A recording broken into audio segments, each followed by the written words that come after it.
आधुनिक मराठी काव्यविश्वातील अग्रगण्य गझलकार म्हणून आपण ज्यांना ओळखतो ते म्हणजे सुरेश भट.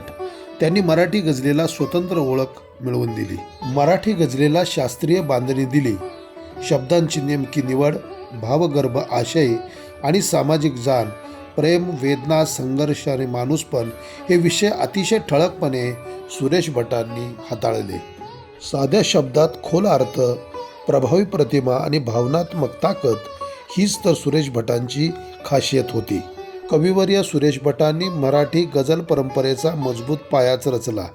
अगदी गानकोकिळेपासून आधुनिक काळातील अनेक गायकांनी त्यांची गाणी, गझल गाऊन ती जनसामान्य लोकांपर्यंत पोहोचवण्याचं काम केलं. कविवर्य सुरेश भटांनी आपल्या आयुष्याच्या उत्तरार्धामध्ये बौद्ध धम्माची दीक्षा घेतली. डॉक्टर बाबासाहेब आंबेडकरांच्या विचारांचा त्यांच्या जीवनावर आणि लेखनावर खोल प्रभाव होता. समता, करुणा, माणूसपण आणि अन्यायाविरुद्धचा संघर्ष हे मूल्यबोध त्यांच्या कवितात स्पष्टपणे दिसतात.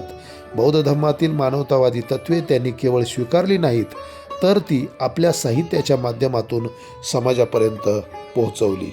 सुरेश भटांच्या या धर्मांतराच्या घटनेकडे जाणीवपूर्वक दुर्लक्ष केलं गेलं. म्हणूनच तरुण नव्या दमाचे कवी सतीश भालेराव यांनी आपल्या काव्याच्या माध्यमातून या घटनेला शब्दबद्ध केलं. म्हणून त्यांना विनंती आहे की आपण आपलं काव्य सादर करावं.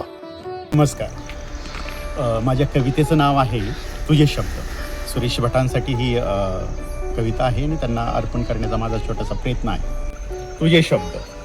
माणसं बोलत नाहीत माणसांशीच, तेव्हा तुझे शब्द येतात आधाराला आणि घेऊन जातात तुझ्याच अंगणात, तुझ्याच पायाने. प्राजक्ताचा सडा सांडावा तसे तुझे शब्द सांडलेले असतात तुझ्याच अंगणात. इथला वाराही बेधुंद होतो आणि पक्षी मधुहोश होऊन जातात तुझ्या सुरांनी. एक एक फूल उचलावे आणि होऊन जावा कवितेचा हार. गाण कोकिळ्याचा तूच करावा सत्कार.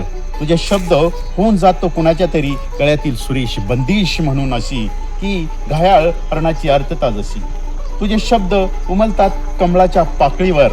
तू वेचत जातोस बुद्धांच्या पावलांच्या पावल खुणा.